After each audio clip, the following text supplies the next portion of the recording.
looked at my hands on my dresser, and I was like, I'm starting. I'm not doing that. I'm starting. Cartwright Greg thinks it's a sign of submission to show you their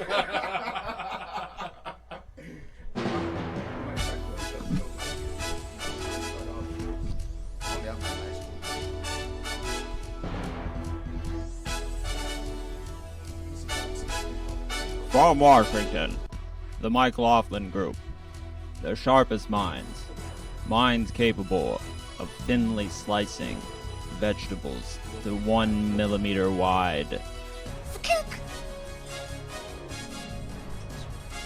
And thank you for joining us today on the MikeLaughlin Group. This week, we have Alex Schaefer. Hello, friends. Omega. I'm here at the NAMM show, and I'm going to go... Omega Double A. What's up, guys? That was too quick. I was too excited. I came too quick. Cartwright Griggs. Hi, thanks for having me back. And myself, MikeLaughlin. Issue 1. Party of Lemons. Lemon Party. Is this like a... This week, 20 candidates from the Democratic Party gathered in Detroit for the second Democratic debate of this election season. Boy, party time, huh? Yes, the debates were broadcast on CNN and faced heavy anti-piracy monitoring online, with several Twitch channels being suspended for 24 hours for covering the event. Is it counterproductive to treat a debate like a commodity? Should that not be a public good available to all? Alex. Absolutely. I think this current iteration where we have, private networks like CNN and Fox News hosting the debates, hosting commercials during the debates, interrupting the discourse for those purposes, it's such a betrayal of the American system. For most of the 20th century, we had these debates hosted on public networks like PBS or similar, and the questions were put forward by nonpartisan groups that, prepared them with no real slant and order. And, the farther that we stray from that, the further that we go into the system that allowed Donald Trump to emerge from a field of mediocre Republican candidates. Any response from the panel? Well, sure. I mean, it's whoever owns the platform obviously has the right to control distribution. Now, if you're talking about censoring people online, obviously that's overreach. That's a violation of the First Amendment, but it would also be a violation of the First Amendment for the government to have any sort of objection to the network allotting its sponsors their equal time, because... Citizens United. Yeah, the citizens have united. Thank you. I see that, which goes against the whole idea of, democracy in this sense, because, if the whole point of the debate is for the citizens to get informed about what they're voting for. And so why are they blocking the dissemination of such information? And, of course, we should move towards public service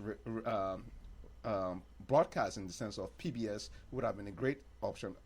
Technically, it's still not that much of a great option, but like Alex suggested, I think it should be in a way where we're not having corporations dictate what's being said or in terms of...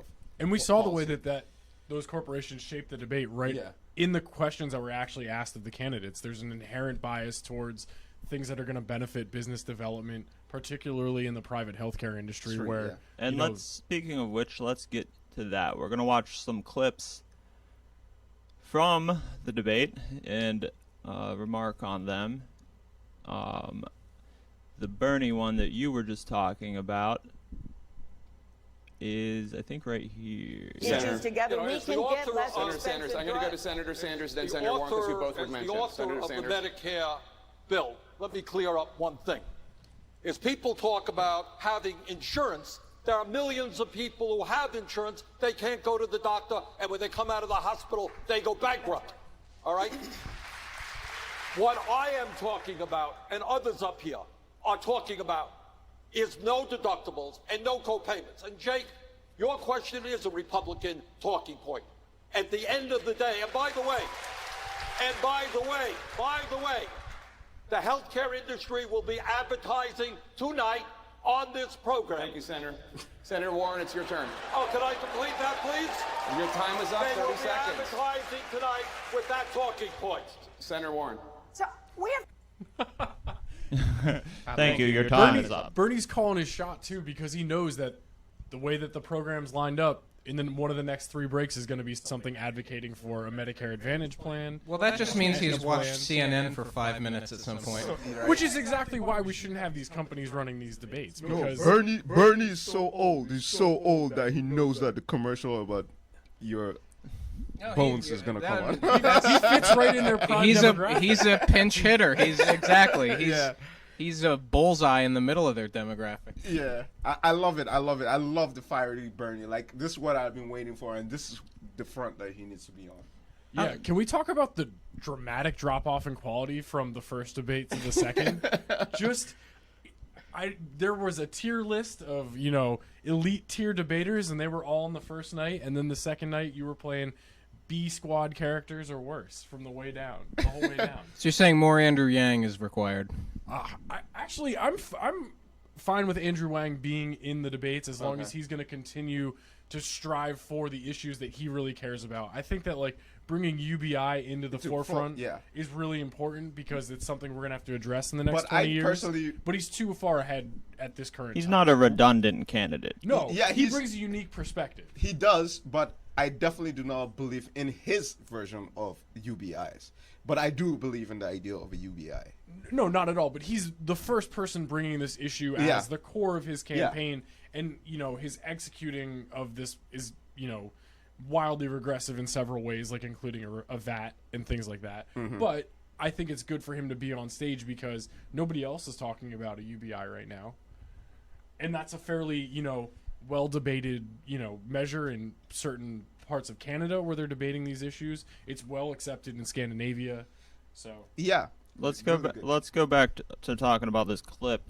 So the average viewer, when they see the commercial, did you guys watch the commercial that Bernie was referring to? He was making a direct reference to a commercial. He said that he was generally making the argument that there would be, which obviously happened. Yeah, he specifically knew that there would be a commercial. I don't know if he knew what the contents were, but well, it's he hedged his bets. And to answer your question, of course, MikeLaughlin, I watch all the commercials. Otherwise, it's stealing if you don't. It's stealing. It's taking money out of Mylan's or whoever's pocket. Joe Manchin's daughter needs that cash. So does Cory Booker's. And Chuck Schumer's daughter, if you see a Facebook commercial. Oh, Tim Delaney, I think, right? John. You're mixing up the 2 least remarkable candidates. But they get the most donations from the industry, so we're just listening up. Speaking of inordinate participation in the debates, John Delaney was a framing figure of the first debate. How insane is that? Has anyone found out yet if he's for sure not a character from a Christopher Guest movie?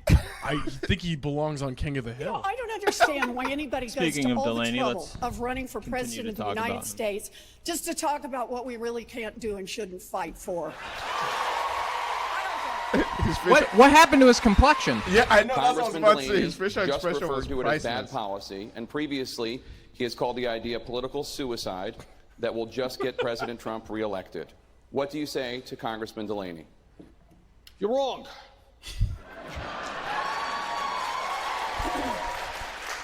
We should deal with the tragedy of being uninsured and give everyone health care as a right. But why do we got to be the party of taking something away from people? No one is the party. That's what they're running on. They're running on telling half the country that your health insurance is illegal. It says it right in the bill. Under Medicare for All, the hospitals will save substantial sums of money because they're not going to be spending a fortune doing billing and the other bureaucratic things that they have to do today. I've done Second the math, of it all, doesn't add up. maybe you did that Would and made somebody money off think of of the health Medicare care, but our billing job is to run a non-profit health care system.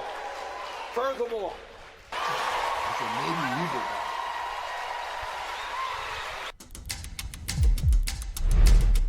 He has so much. There you go, Jezebel. Go figure. That was a very well produced dunk reel, though. John Delaney is self-funding a campaign to just get smoked for 2 hours on national TV every week. Are you saying awesome. The smoke is great. You saying he gets off on it?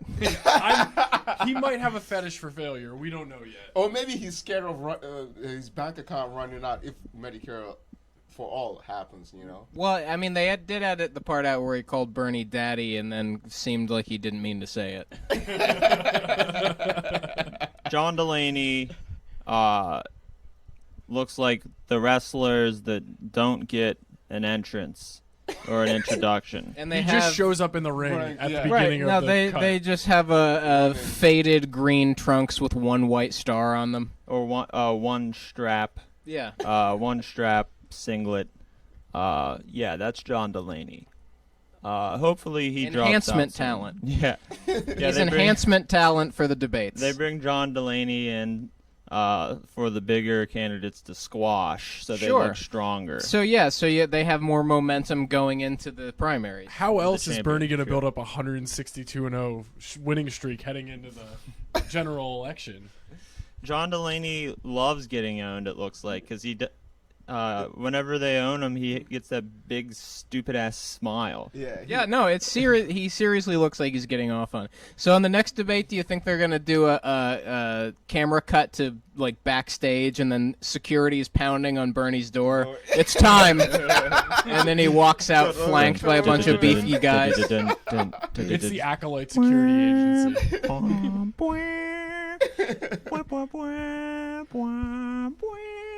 Let's look at another clip. It's like substitute Medicare teacher for All day. is comprehensive. It covers all health care needs for senior citizens. It will finally include dental care, hearing aids, and eyeglasses. But you don't know Second of all, you don't know that, Second of all, We'll come to you in a second, I do know, and Congressman. I wrote the damn bill. Yes. And second of all, Bernie driving down the horse court. Nobody in front of him. By God, is that Bernie Sanders music? No, he's here with a different shit. Probably the funniest thing about this is the next day, Tim Ryan rolled out a new phase of his campaign, trying to sell stickers that say, "You don't have to yell, Tim Ryan 2020." Boy, that's inspiring, isn't it? Just the That's fact that Tim Veep. Ryan knows that people out there will put an "Own Me Please" bumper sticker on their car. Yeah, this is getting into Veep territory. Youngstown, Ohio is going to be swimming in those stickers in no time at all. You don't have to yell.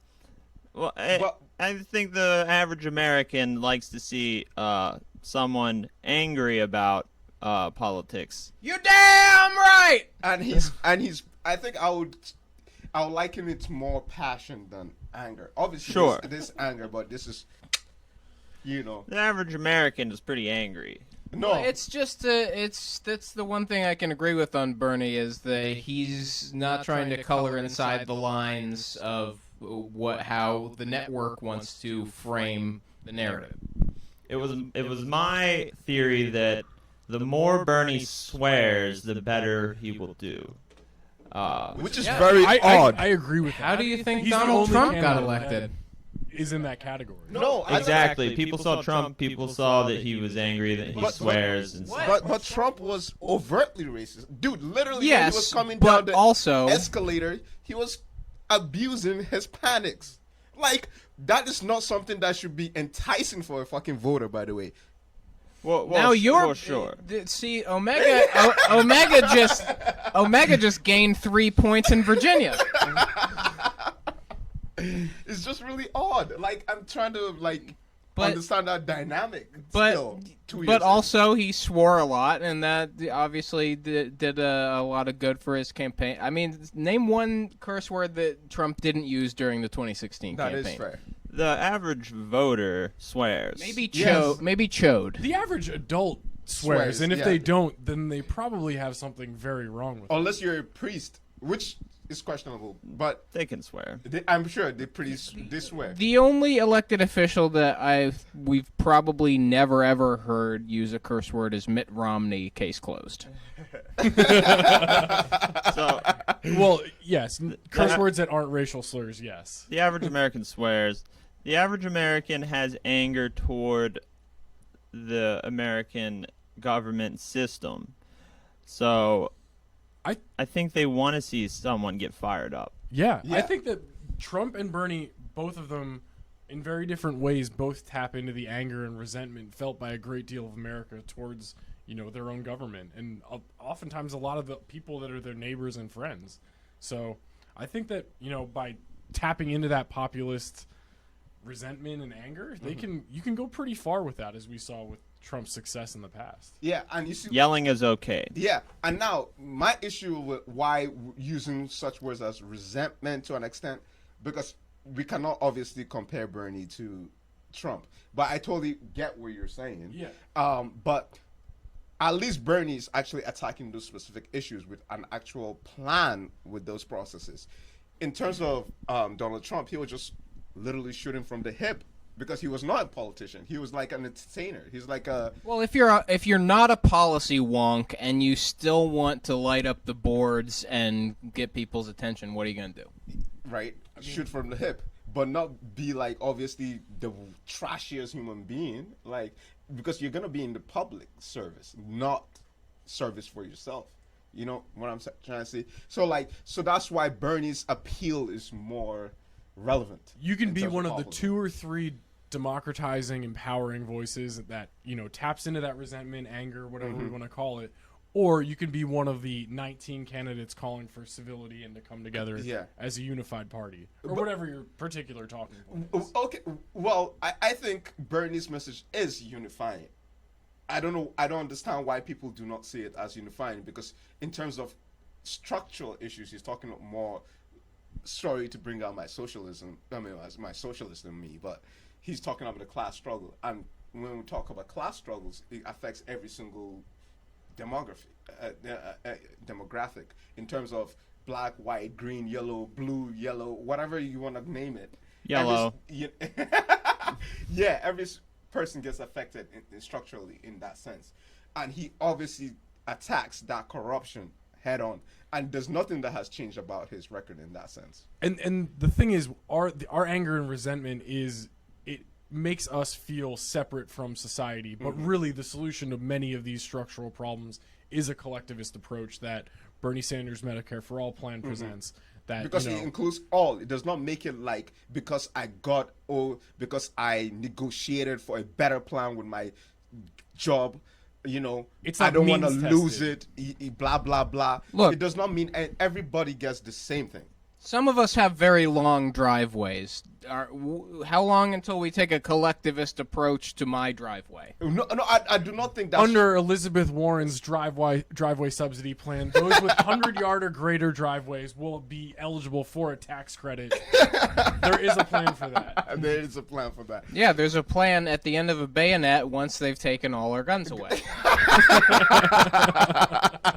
And the FEMA camps. Don't forget the FEMA camps. I'm still waiting. Since 2012, so disappointing. I've been waiting to go to FEMA. Is there a Craigslist? Is there a subtopic of Craigslist for FEMA camp accessories yet? I wouldn't be surprised. Please, our viewers, call in and let us know whether there's a Craigslist FEMA camp sub group on Craigslist. We need to buy collapsible trailers for dozens of people to live in case of a natural disaster. All right, let's get moving on this issue. We're still going to watch a couple more clips.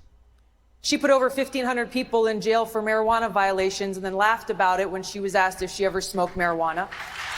She blocked evidence. She blocked evidence that would have freed an innocent man from death row until the courts forced her to do so. She kept people in prison beyond their sentences to use them as cheap labor for the state of California. A friend of mine actually called me and he said, Kamala, my wife got the letter. She freaked out. She brought all the kids into the living room, held up the letter, said, if you don't go to school, Kamala's going to put you and me in jail. Yes, we achieved intended effect. Going without an education is tantamount to a crime. So I decided I was going to start prosecuting parents for truancy. Well, this was a little controversial in San Francisco. And frankly, my staff went bananas. They were very concerned because we didn't know at the time whether I was going to have an opponent in my re-election race. But I said, look, I'm done. This is a serious issue, and I've got a little political capital, and I'm going to spend some of it. And this is what we did. We recognized that in that initiative, as a prosecutor and law enforcement, I have a huge stick. The school district has got a carrot. Let's work in tandem around our collective objective and goal, which is to get those kids in school. So, to that end, on my letterhead, now let me tell you something about my letterhead. When you're the DA of a major city in this country, usually the job comes with a badge. And there is often an artistic rendering of the United States of California. So I sent a letter out on my letterhead to every parent in the school district outlining the connection that was statistically proven between elementary school truancy, high school dropouts, who will become a victim of crime, and who will become a perpetrator of crime. We sent it out to everyone. A friend of mine actually called me and he said, Kamala, my wife got the letter. She freaked out.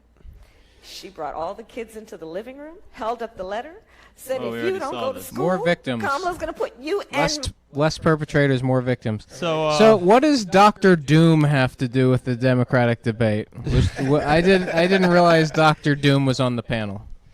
He's actually one of the 24th or 25th highest polling candidates in America right now. He is? You know, I mean, doesn't everybody already know he's from the fictional nation of Latveria? That is quite a Latverian policy. Compulsory schooling tends to be referred to as such.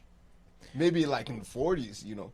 Well, there were literally riots in the streets back in the 1900s when compulsory schooling was brought into law. Exactly. I mean, were there child labor laws then, though? Exactly. And that's when we were fighting for. Well, not we. That was the idea to, if we have to scale back child labor, which was their consideration back then, we might as well force people into labor-centric public education systems that train an obedient labor class. Yeah. Which is why in public school you are taught to work for someone, and in private school you are taught to manage people. Yeah. No argument for that. Was she coming after truant private school kids as much as she was truant public school kids? Exactly. That's a good question. Or is there a double standard for this policy being executed? And that was really, really sinister. Well, and if your parents are going to get arrested for you skipping private school, then what are you paying for? So did Tulsi Gabbard actually score any points for herself there, or was she counting on a war of attrition to bring Kamala's support down a little bit? I think that she landed some really solid body blows there, and she might see an uptick in polling and donations as a result of like dusting up Kamala. But I just don't think that it's going to be, you know, long-term sustainable for a candidacy. When you go after the candidate who was really the hot-to-trot MVP, according to mainstream media, of the previous couple of debates, then obviously some of that heat and buzz is going to rub off on your campaign. Yes, that is a very good shot to be taken by Gabbard. I was really impressed and happy that she did that. Like Alex said, it's not going to last long, but she did really, really well for this debates. I like going around because, like Cartwright said, she was the MVP for the corporates.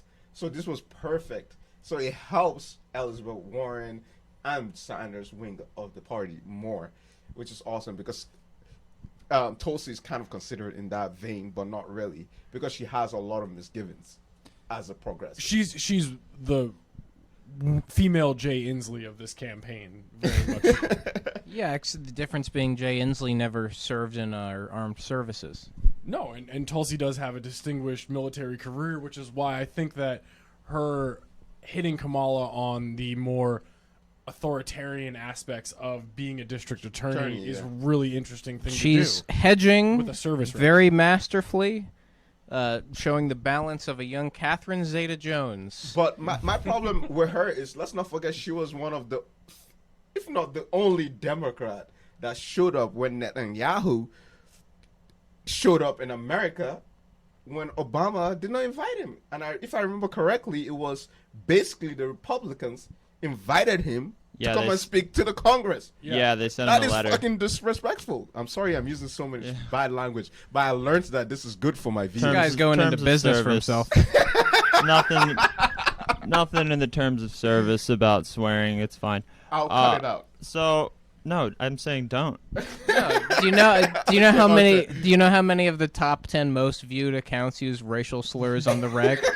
This is Twitch. It's not NBC Omega. Okay. Isn't this why Ninja's on his own platform now? You're in the Twiz biz now. So with Kamala talking about, when she talks about the letterhead, does that expose something about her that she perhaps is more into the trappings, the aesthetics, the idea of being a DA than the actual work of being a DA? No, because they were already talking about how many people she locked up for this, that, and the other thing and held them as long as she possibly could legally and then some. So obviously she likes imprisoning people as well. Well, yeah, that's what I'm saying. That's part of it. The letterhead's part of it. They all the power really highlight the willingness to flex the muscles that accompany any position of power that Kamala Harris would be put in. She will do everything within her power to compel you to act the way that she wants you to compel, whether that's putting you in jail for your kids not going to school or actually keeping you in jail on, drummed up murder charges. That and then now or letting a taco truck park in your driveway because it's longer than you need for your 3 sports utility vehicles. Yeah, so, and also it makes the average American question whether she's going to be the type of leader that would actually use that power for good in the right way. And because look, for me, viewing what she just basically was describing, it's like, you're heartless. And if you're going to be talking about all this unity and empathy, I'm sorry, you're not the person to be in that type of position of power. She's the polar opposite of Marianne Williamson. Exactly. And is 2 car lengths between parked vehicles a bad system? If you're in a hurry to get somewhere, no, it's not. I am tired of the state telling me what kind of buffer zone I need. Well, you won't hear any disagreement from me on that. But when Kamala talks about political capital, is that concept damaging? Is political capital a fallacy? No, it's not. And that's why people love Bernie, because we believe he's going to be able to use that political power in the way I'm saying political capital. She's viewing it as a currency to build up over time, making good decisions, and then to expend it on a questionable decision that she feels particularly strongly about. Exactly. But she already had that capital, and she already strongly failed at that miserably. Well, she contradicted herself in saying that she didn't have anyone running against her for that office at the time. So she was going to be. Kamala Harris was as progressive and empathetic as she claims to be in so many roles. And that's the issue with her. She always flip flops. Today she's for medical for all. Tomorrow she's walking it back. That is not. She's every bit as tyrannical as the socialists, but without any of the sincere touchy feelies. I guess what I'm trying to ask is, when you invoke the concept of political capital, aren't you just saying that you're doing something that you wouldn't normally do because you've built up a reputation for yourself, so now you're going to do something opposite? It seemed more like something that, not that she would normally do, but she wouldn't normally feel emboldened to think that she could get away with doing. Exactly. But it seemed like a sincerely held issue in that it's, again, Dr. Doom level tyrannical to throw people in prison if their kids miss school. Does she really think that the more democratic policies that she pushes, then that opens the door for her to do some Republican stuff as well? Yes, absolutely. And we see this with her, coming out at the Pride Week in the rainbow coat, she will try to drum up support from wide bases that she narrowly identifies with exactly. in order to push through plans that aren't in those groups' best interests. Yes. It's like You don't think the Breakfast Club crew is too smart for that? No, but they I are. think Which is funny because Charlemagne came out on CNN and he was saying she had a bad night, which he's in full support of Kamala. Well, yeah, because he's a really stupid individual. And you can tell by when people use words like good and bad to describe someone's platform. I thought he was referring to like her debate performance, not necessarily the platform. Yeah, because her platform is all over the place in terms of like the left-right spectrum. If we want to think of things, you could tell that all her minions from all the was the groups that just basically survey what that I'm in favor of I'm in favor of a name change. Charlemagne the Minion is I think a lot more. He's getting paid now, I think that's a lot more true to life than Charlemagne the God. Can we backtrack for 2 seconds? Because if there is one winner of both of these debates over the 2 nights, it's the consultant class that are making unreal profits off of this huge field of candidates. Yes.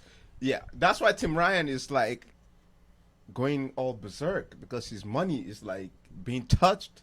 Tim Ryan planned on doing that too because there's no way that you have bumper stickers ready to go the next day if that wasn't a planned, canned line written by a junior level staffer. He knew he was going to say something to Bernie about the level of his voice before that debate even happened. Dude, he got booed at the convention a couple of months ago. And he thinks that's some sort of armor in his guard. You're still confusing Tim Ryan and John Delaney. Oh, it doesn't matter. But keep it up though. It doesn't matter. I mean, totally keep doing it. yeah, keep doing it. It just highlights how all of them are plug and play. You can take Pete Buttigieg, Beto O'Rourke, John Delaney, and they all represent the same viewpoints. Exactly. Bill Murray from But each of them have like relativism to their way of talking. Like that's why they come to quote unquote civility. What was that guy that looked like Bill Murray from Scrooge? Bullock. Seth Bullock, Steve sheriff Bullock. of Steve Bullock. Deadwood. Not Seth Moulton. Oh, Sandra Bullock's ex-husband. Steve Bullock. Yeah. I thought for a second Roger Waters from 1990 was running. When you saw he looked Bullock, a bit like he would pull it above 1%. He looked a bit like Bill Murray from Scrooged, with Yeah. the receding hairline that just a bald head that just flourishes into a full acid trip of a mullet that just flows and flows with the snark of a man with many dollars. Okay, one more clip, and we'll close out our discussion about the debates. If you agree with me, go to Joe 30330 and help me in this fight. Thank you very much. What's with the 3030? Is that his number? So that's his 30330. 5-digit text number for donations. When and you he got text, confused with his website, and he also told people to Google some things, and I think he got all 3 of those things wrong. And I'm pretty sure maybe he's just suffering from donations from actual people other than boomers. Not that boomers aren't real people. But no boomers are watching this. It's fine. Okay. No, but still, it's still in the airwaves, you know. We're broadcasting. They root for the corporations that are donating to Joe Biden's campaign more than anything. So, but I mean, more than anything, what this clip shows is that Joe Biden is not very technology savvy. And perhaps he leaves that to the good people at Duracell. and Energizer. In the year 2020, can we afford to have a president who is this unsavvy about technology? This is we do. But this is the reality of the current United States government. The Congress does not. Most Congress people do not know how to use Twitter, and that's why they're so snark. Or with email. With the squad, by the way, shouts out to the squad. I'm so happy I get squad. To use that. Yeah, they know how to use modern technology, so that's why they're so pissed that they have so much power You know, just based off writing. So all these other people are stuck still doing it the old way. Writing it's harder. mails and mailings. The and harder stuff way. Exactly. Joe Biden is the embodiment of something pervasive in American society where people of his age range refuse to die. Not only that, but they refuse to retire and stop playing a role in public lives where they influence policymaking across a vast array of situations and circumstances where they don't understand the fundamental technologies they use. Why shouldn't they control policy for the next 80 years after their grandkids are of public service and they are age? going to keep doing that for as long as they're able to remain in power. Yeah. Local magistrates and judges don't understand how this technology works any better than Joe Biden, and they're making decisions that affect everybody's lives every day. And to be fair, in people Pennsylvania specifically, in the 2016 election, we've raised the mandatory retirement age for judges from 70 to 80. And they didn't even address the issue of consulting judges that are previously retired exactly. coming back to preside over cases in our state. 75, 80-year-old judges making decisions that lock people up for extended periods of time, longer than some of those judges will be alive. So well, you got to make your mark, right?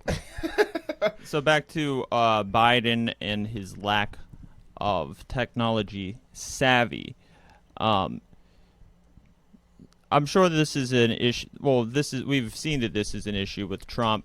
Him wasting a lot of time on issues such as shadow banning, talking to Mark Zuckerberg, Jack, what's his name from Twitter, Dorsey. About can he just follow goddamn sandwich? Holy crap. following about follower counts going down. I mean, we already see kind of what the lack of technology savvy looks like in the White House. But what is the opportunity cost that we're losing to not put someone in there who actually knows about this stuff? As technology becomes more and more important in our everyday lives. To be fair, before Trump, we actually had a president that used Twitter. Yes. Twitter predates Trump, and Obama used it. Obama also spoke policy, but he used it presidentially in the sense that it's irrelevant for me to be having my thoughts all the time on Twitter. There are things that are really serious as a government official, and especially as the president of the United States of America, to be posting on Twitter every day. So there are decorums as to how a president should deal with stuff. But we know this is Trump's world. Well, it's unfair to have to express yourself through policy proposals when it's literally months before you know if people are pleased with them, and you don't get that instant gratification. I mean, you could go around tweeting FCR notices of the actual policy changes that you're doing. It's not going to get you any followers. Precisely. It depends whether it's actually affecting people, though. So, for instance, I'm pretty sure I don't remember any time where Obama was talking about policy per se. It's just mostly something that was viewed good towards his administration that you use in that sense. President celebratory. Well, because he didn't value the feedback of the public enough to really stick his neck out like that. And to be honest, I don't even have a Twitter, right? But I've used Twitter when it first came out. That was when there was not many serious people that were on. But Twitter. It was great. It was great, exactly. An execution standpoint, Colin Quinn is still on there. most ambitious social media usage was for the acceptance and to get people to push and get enrolled in a Medicare or an Obamacare plan to get them to invest in private health care coverage for themselves and their families. President Trump is a far more savvy social media user in terms of his ability to conduct foreign policy over Twitter, drive through changes on everything from the China trade war to what particular companies and individuals. China trade war is not going really well for America, but anyway, continue. No, but he's using that as a tool to execute his foreign policy, to execute his domestic, strategies. And there's nobody that's done that yet in American history. And he uses it to push an untouched by the media narrative. Yeah, so he can put his he can put his narrative out there without the media putting their spin on it. And if you pay close attention to the devices used for Donald Trump's tweets, you can tell which ones are actually tweeted by him himself and which ones are passed out by his staff. It's a really deep rabbit hole I don't recommend going down. No, it's pretty easy for got Trump. a couple Trump of... is very stupid. So, like, the ones that is written by his aides, you could tell there's really good English and there's actually sense to it. We got a couple of send button truthers here. No, but I think if you analyze the the cadence and the rhythm of the tweets and things like that, you would know that he's not used, speaking. Yeah, you can tell who's running the message through a sensor. Really, it's pretty easy. Like, this is Trump. I mean, it's also easy to tell the difference between talking to somebody who had 2 beers for lunch and somebody who had a Cobb salad. It could be the same. It could be the same person. Very different conversations depending. But what if you sound like you're always on 2 beers after having a Cobb sandwich all the time, versus somebody that just had a Cobb sandwich with a glass of water? Well, I mean, if we're gonna take Trump seriously, that he's never drank. I mean, he's at 5 beer levels when us mere mortals can approach that on an empty stomach. I believe that teetotaler line because he seems like he wouldn't know what to do with himself if the lines were blurred between what he perceives to be real and new ideas. He has a hard enough time already, is what you're saying. Well, yeah. I mean, we live in a country that's constantly trying to bombard you with lamestream, brainwashy imagery and ideas and requests for tips and the ability to parallel park and all of these very soul-crushing ideas. Have you explored using the Go maneuver to just parallel park your cars? What's that? Is that That's where you pivot around a single point and then perfectly execute a 180-degree stop parallel park. So a power slide into a parallel parking spot. Yeah, no, I'll look into that. I'll look into that right after I join the Flying Wallendas. Speaking of which, there was a guy that actually just completed a crossover of the English Channel to France with a hoverboard, and then he realized, oh no, I did this wrong. I should have gone away from France. From the Macron military parade. Right? Yeah, France has green goblins now. Yeah, the Green Goblin exists. All right, Spider-Man reference. Next issue, Puerto Rican Next people power. Issue, Spider-Man, menace or public threat. Friday, Governor of Puerto Rico, Ricardo Rosselló, resigned facing judges. There's an accent on the O, so I think it's Rosselló. It's all right, Mike. We're not really Spanish. MikeLaughlin. MikeLaughlin. MikeLaughlin. Ricardo Rosselló resigned facing weeks of public protests from citizens. Rosselló was embroiled in a scandal in which a leaked group chat revealed homophobic, misogynistic, and violent comments about public figures, including San Juan Mayor Carmen Yulín Cruz. New Progressive Party member Pedro Pierluisi was sworn in as interim governor and awaits the approval of or denial of the Puerto Rican Senate, pending an upcoming vote on Monday. Textbook example of the benefit of tough love. We saw how President Trump handled the Puerto Ricans following the massive hurricane that they suffered and really emboldened them to stand up for themselves, not rely on the coddling of the mainland U.S. And now, look, they're going and ousting the senior executive in their own government. A 6-month blackout will do that. Yes. And also, let's not forget, there's still a U.S. territory. By the way, people that do not know that America is an empire, this is a classic example. Yes, you guys are still an empire. Puerto Ricans are Americans that we don't treat as Americans. And they do not actually have... It's a protectorate racket. Yes. They don't get to vote for president at all. Well, but they get to serve in the military. But they get to have the president throw towels at them, paper towels. You know? to show his goodwill. Excellent if we're form. just going to highlight Excellent the form. inherently undemocratic ways that Puerto Rico's managed, there's an oversight committee appointed by the president that runs Puerto Rico that just needs to be completely done away with. It's How about they the just most democratic thing in America. How about they just let them join the union? Just like Well, they would have to Alabama. vote for that. The last time that was up for a vote, they voted against it. So they would rather have independence. Traditionally, Well- every vote for statehood in Puerto Rico and How- annexation formally has been defeated pretty soundly. All right, But, then, it's again, fair at this point, you should just let it go. Again, Yeah, how many independent how state. many states in the mainland have overthrown their governor? Tough love. Not many. Not many, but Iskandar would do.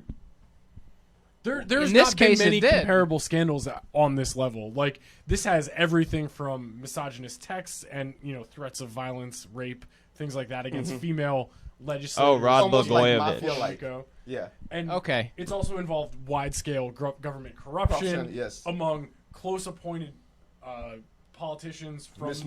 Mismanagement. And it involved Ricky stepping down amid days and weeks of protests yeah. with Ricky Martin on top of buses waving Puerto Rican flags. Like, really, dynamic. And he turned those empowering buses demonstrations. inside out. I never knew that Ricky Martin was actually Puerto Rican. That's interesting. Living the Yeah. insurrection. Viva la Puerto Rico. Right? So, yeah, Rod Blagojevich was Good the example. last time we saw. Isn't he in something prison? like that. Solid example. I Wasn't think that he like is, yeah. 2002, Rod. 2000? I think he's out because I think he was on Bill Maher Yeah, recently. he's out. Yeah. He did Well, less than 2 some years. people Yeah. get some people get to go on Bill Maher as a work release. I'm surprised that Jeffrey that's Epstein, one of those. Yeah, right? Hey, Yep, I'm that surprised- was yeah. Jeffrey Stay I'm tuned surprised next that- week. I'm surprised that Jeffrey Epstein, You Jeffrey, got it right. not Pronouncing it the Theo. way that Bill Maher is going to when he's on his show next week. I think Theo Jeffrey- Epstein may be a past Bill Maher guest as well. Theo Epstein has been on Bill Maher. I'm pretty sure. Yes. Talking about climate denial and making a very smug face. Anyway, our illustrious guest tonight, Jeffrey Epstein. I've been And out of David the Maher Duke. loop and universe for a while. How does Ilhan Omar stand in the Maher MCU? Mar MCU. Huh. I'm pretty sure he does not like her being that she's not so civil. So far, she's been relegated to the mid-credits scene. I haven't watched it. I haven't watched Bill Maher recently. I've never seen him since maybe when I was in college. After I seen the first time when people were because I just recently moved, and people were talking about him. I watched it. I was like, nah. All right, too old for me. recent episodes last week. Sometimes first impressions are just spot on. You That's know, you one watch- example. You watch 4 episodes Stewart, though. of Maher, and you get the idea. Stewart of the Daily Show, though, that was my man's, and he's still the man, and he doesn't even host the Daily Show. That's how much I love that man. He's a Last great week was Hakeem Jeffries, Josh Barrow, Jennifer Granholm, Buck Sexton, and Marianne Williams. Buck Sexton, real person. Marianne Williamson, also real person. guy. Yeah. Shouts out Are you to sure? Marianne. Are you Shouts out to sure? Marianne. Are you sure that's not the cast of last week's episode of Hotel Erotica on Showtime?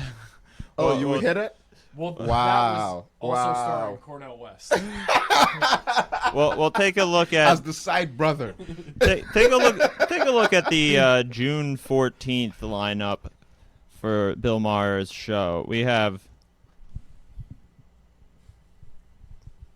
George Will, Martin Short, Elliot Spitzer, Barry Weiss, and Charlie Sykes. It must have been Sweeps Week. How is Elliot Spitzer still allowed on public television? Of course. Like, it's insane to me. He's With done Barry his Weiss. years. With Barry Weiss, He's done his years, man. is allowed in buildings? Yeah. And look at how long Larry King Live was. Dude, my dad used to watch Larry King Live. Well, Larry He was 5 years old, probably. I could have. That's how I knew about CNN, because of fucking Larry King Live. Well, you know what? I think Larry King probably was a little bit better of a journalist than Bill Maher. But Sorry, I just want to backtrack to Puerto Rico because like, so Yeah, much we have to get back important there. things. San Juan, your so many question. things are happening there. The current state of Puerto Rico is plain for everybody to see, unacceptable from a terms in disparate levels of infrastructure and development to their inherently unrepresented role in American society. Mm-hmm.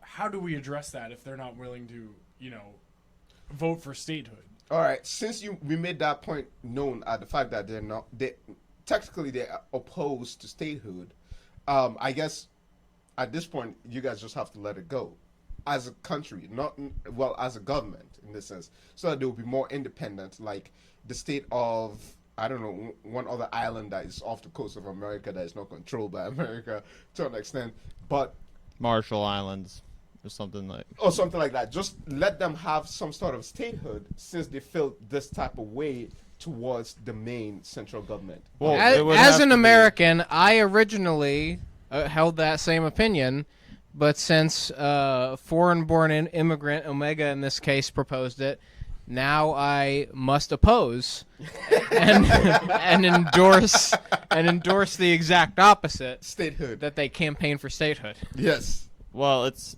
so if a Puerto Rican person wants to become a full citizen, they just move to the mainland. They move to New York City, where the Puerto Rican diaspora is largely centered. Exactly. Or you could do dual citizenship. They could still get. Well, you wouldn't be dual. You're talking about in the future. Part of the American Union in political terms, like how certain nations are still some sort of former colonial nations of Portugal, of Spain. No, specifically Portugal, Belgium, and Belgium, French, and English are part of what is called a Commonwealth. Canada is even part of that Commonwealth. Yeah. In that way, you get this dual citizenship. So I think that could work out. But You're just saying greater self-governance for Puerto Rico, yes, but not really changing much option, status. So, like, if you do become an American citizen, you can still hold dual citizenship. But I don't know how greater governance is possible with the budget constraints that Puerto Rico faces. Exactly, and not that's having state subsidies. And also, I really doubt how much GDP they will be able to develop, being that they're on a landlocked island nation. So that's why I was advocating for a statehood. But obviously, being that they're against that idea, they might as well gain independence. Look, pressure creates diamonds. State subsidies do not. Unless you're in Arkansas. A lot of the diamond mining capital of the mid-south Atlantic. But back to Puerto Rico. So, but in the case that we have now, we have an interim governor, and the people look like they probably want to vote for the new governor. The new governor awaits confirmation from the Senate, and if he is not approved by the Senate, then another, I think the Secretary of the Treasury of Puerto Rico will be. And these are all appointments of the previous president, Ricky. It's not a change from what the people have overthrown. They're handpicked by the previous governor. Wow, you really got to take that Bill Maher guest list down. I just saw that February 22nd they had Adam Schiff, Bernard Henri Levy, Claire McCaskill, Donna Brazile, and Rick Wilson. Why do I think Adam Schiff would be the type of person that would shank a lawmaker in the corner of it's the just building? like it's the New York Times editorial page, the series. More like Adam shit, right? Hey, solid burn. Solid first draft burn. Oh, I forgot to mention that the sick burn of the week was Tulsi Gabbard on Kamala Harris at the debate. Oh, that stands to reason. Are we on issue 2 yet? Puerto Rico's issue 2. I So, see. We're getting toward the end of the show. We're a little over an hour now. Let's move on to our last issue. Okay. Agreement in Sudan. Issue 3. Issue 3. Thank you. Saturday, an African Union mediator announced that the two principal parties involved have fully agreed on a constitutional declaration. The FFC, standing for Forces of Freedom and Change, will appoint a prime minister in Sudan, while the military will appoint the Secretary of Defense and Interior Ministers. This transitional government is set to exist for 3 years, where elections will then take place at the end of the 3-year period. As of now, the RSF, what's that stand for? Like Reserves, Reactionary Special Forces. I don't remember what it stood for. But it's the group involved in murdering dozens of peaceful activists. Is the other arm of the military, though? Yeah, a paramilitary arm. They will still be included in the overall civilian civilian-controlled military. Oh, okay. So, why is this group still allowed to exist? Is it just that they already have manpower, weapons, and money? Is that why the RSF is still allowed to exist, even though they massacred peaceful protesters who just wanted to set up this type of deal? Well, you just said they had the manpower, weapons, and money, right? Yeah. Bullet and barrel supports them. So I mean, talk about a country that could use an armed civilian population. But this it's is more been armed indicative for a while of the one. Look at the strides they're making. But the ongoing strife between the Dinka and the Dinka populations there, with the Dinka controlling much of the government appointments, they have a popular base of support for those, militias that are carrying out violence against protesters. It's just that is the core element of inequality and strife in the country. And until we have truth and reconciliation to, bring those two groups of people together to perhaps it's not going to happen. Perhaps the first step of holding the Dinguses accountable is to fold them into the new governmental body. Yes, and I think their involvement needs to happen. That has to be. And I think there's a broad stroke of involvement by both sets of groups that want to see a prosperous Somalia. The issue Sudan. I mean Sudan. Sorry, my bad. Sudan. And the issue now is, speaking of that peace agreement that was agreed upon this week, it was mostly because between the military and the civilians. But there was a specific party that was not present, which was the Socialist Party. The Communist Party, sorry. They're the teachers in union. Exile. Yeah. Right? Sounds like they're off to a good start. Yeah, they are. Well, I always take the socialists at any argument in terms of governance. But there was a reason why they reserved their support for this.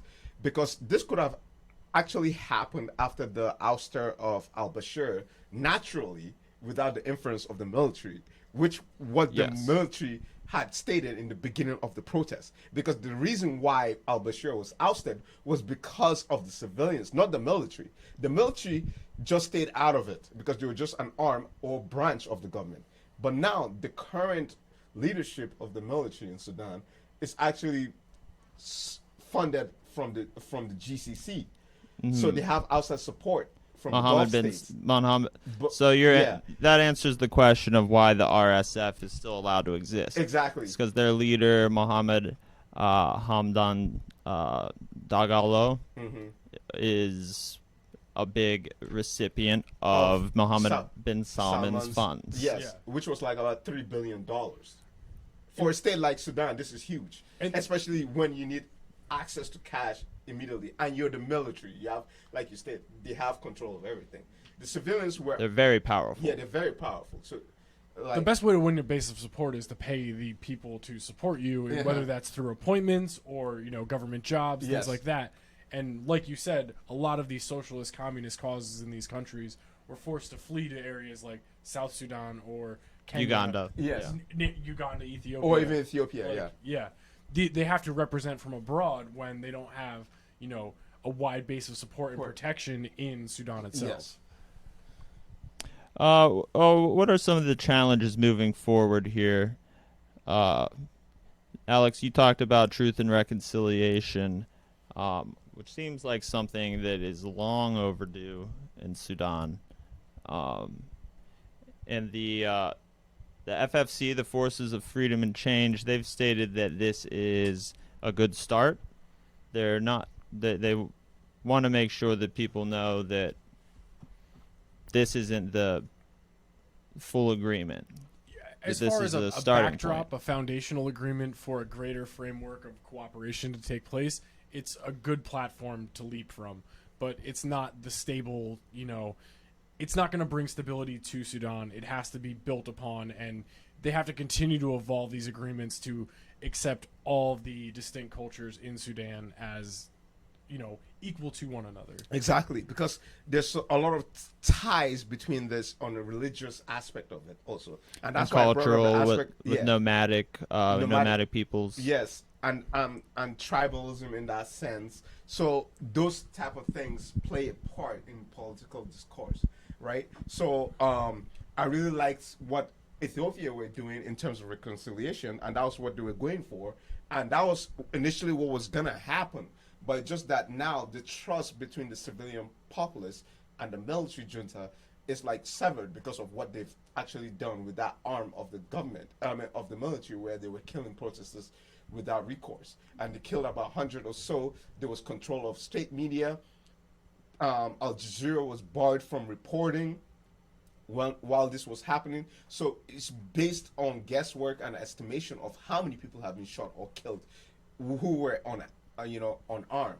So Yes. so now it is good that at least there's a process that has been started, and they've kind of agreed to hold back till, to me, from the outside looking in, the civilians had nothing to do in terms of being aggressive. They were just, the cost of bread was so expensive. Yeah, they didn't have the means. Exactly, they to- did not have the means to fight back. All they had to do was to protest, in the sense that, oh, we're not going to go to work today. Oh, today everybody's going to come out and support this agenda of a better nation for better, life. So like how the military did pretty well up to the point that it started shooting protesters.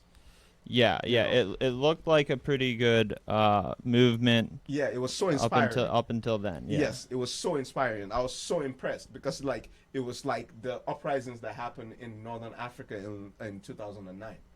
Yeah, it was like the Arab Spring. But this was gonna be like a beautiful story. Like Ethiopia were helping out and stuff like that, and then boom, the strongmen show up. So the FFC talked about this a little bit, why they say this is a good start. Bashir was president for 40 years. Yeah. So he got deposed in April. The entrenched, corrupt organizations that have had power in Sudan for the past almost half a century, those still exist, whether or not Bashir is president. So what they're going to have to be working toward going forward is basically an overhaul of their whole society if they want to move towards a more democratic, free society. The fact that you bring that up, it made sense as to why the military acted the way they did, because don't forget, in most African nations, if you have the backing of the military, you're good.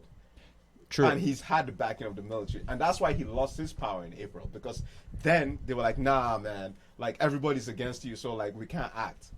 Like now the people are... Well, Bashir actually ordered the military to fight back against the protesters. But they didn't, they agreed not to, till this Which year. is an extraordinary act of defiance on part of the military. And, exactly. They really have played an outsized role in this compared to the traditional one you normally see among a lot of African nations. Hey, everybody behind those stripes, everybody inside that uniform has family members who are not part of the ruling body in the government.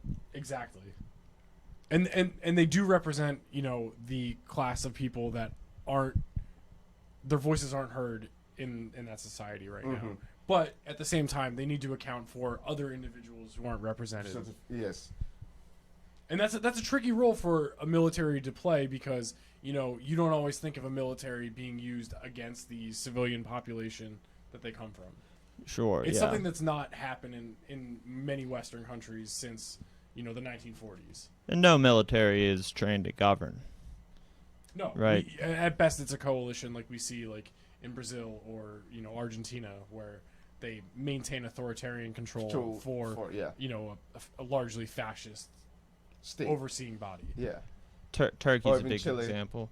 Yeah, Turkey is a very good example. But military coups in Turkey are a national pastime. Yeah, well, that's why I'm trying to make the comparison, because military coups in Turkey are more of a tradition. It's when the government gets too far away from what it's supposed to be doing, then people expect the military to step in. That's kind of the same thing in Nigeria, because like all our history is all about military coups. So the late 60s, 70s, 80s till the early 90s, they were all military coups. It was just like exchanging hands between each arm of the military. So that's why Nigeria's democracy has only existed for maybe 18 years, since the 2000s. And in America, we see a military coup, and we think that this is so crazy. Yeah. But in a lot of other countries, the military is thought of as more trusted than a corrupt government. So the military steps in and takes down a corrupt government.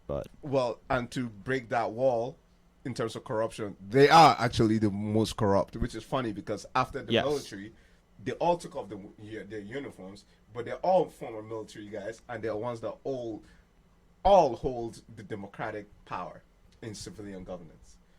Like the first Nigerian president, he was a former military dictator.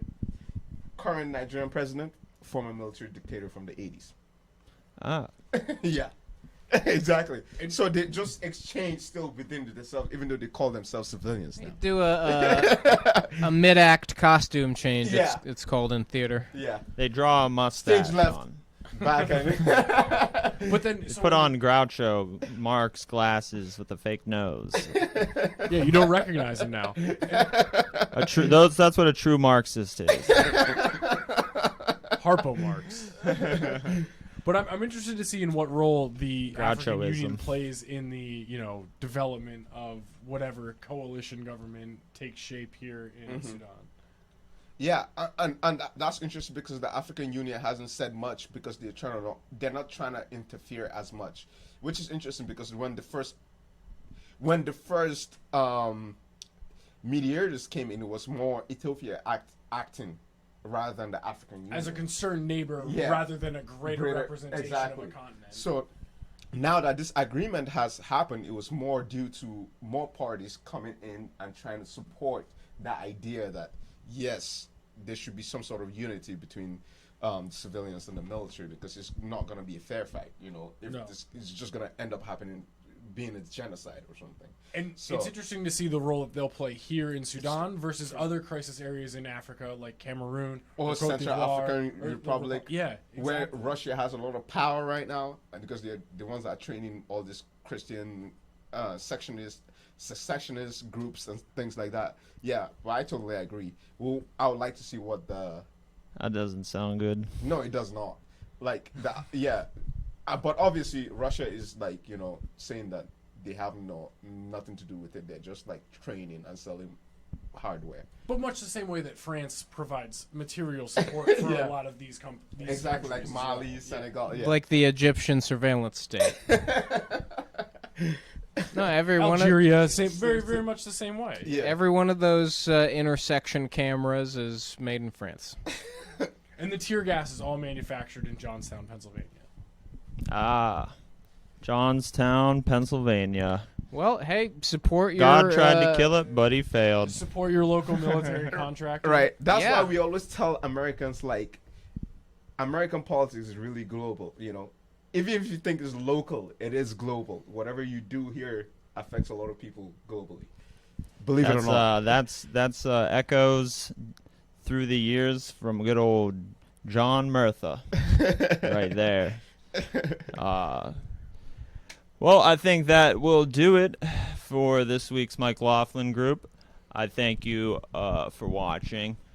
Does anyone have anything they would like to plug this week? I want to give a shout out to Jordan Brooks. He does the podcast Drink 4. He does Drink a little 4. bit of film criticism and then ties in a drinking game with each film. So he drinks check four that out. cans? He drinks for the length of the film, and there's a unique way to drink for every film he views. So okay.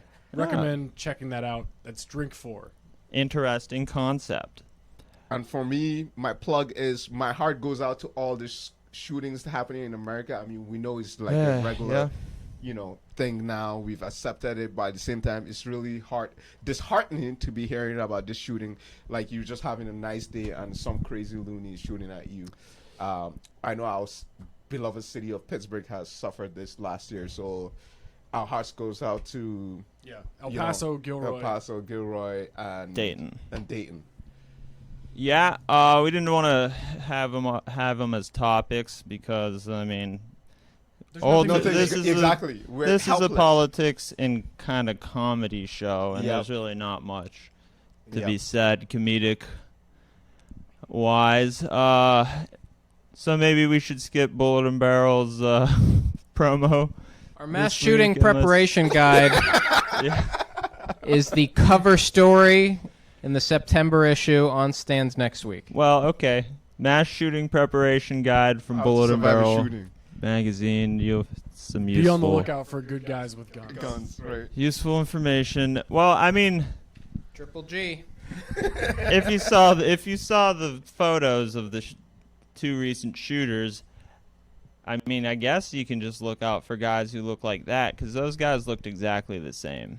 Wait, hold up. I thought that they were like wearing a turban and bomb strapped to their bodies. No, they were two just like real puffy-faced white dudes. Yeah. I've seen a couple soy boys did this.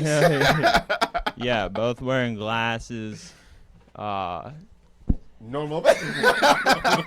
Yeah, Anyway, but I mean, Iranian/Italian Americans can't be white supremacists according to the right. Just so you guys know. Just so everyone knows. So join us again next week, 2 p.m. Eastern, as always. And until then, bye-bye. Bye.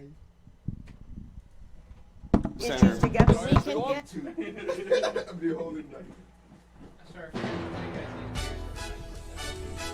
Dude, every single beer makes me pee. Yeah.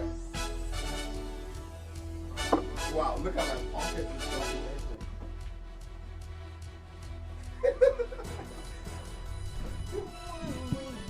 That was longer than I expected.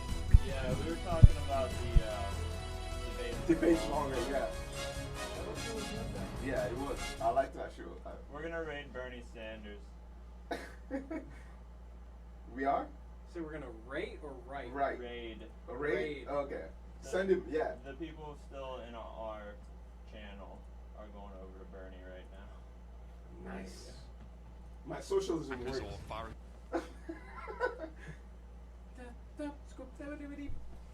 Flying American flags. And Yes, they tell you us have one how right here, much Bernie. they love America. Well, if you love America, you will love the children in America. So yeah, our raid goes through. It would be funny if Bernie had a laptop at his speech and was like. And we don't talk about the children very much. About the future of our country.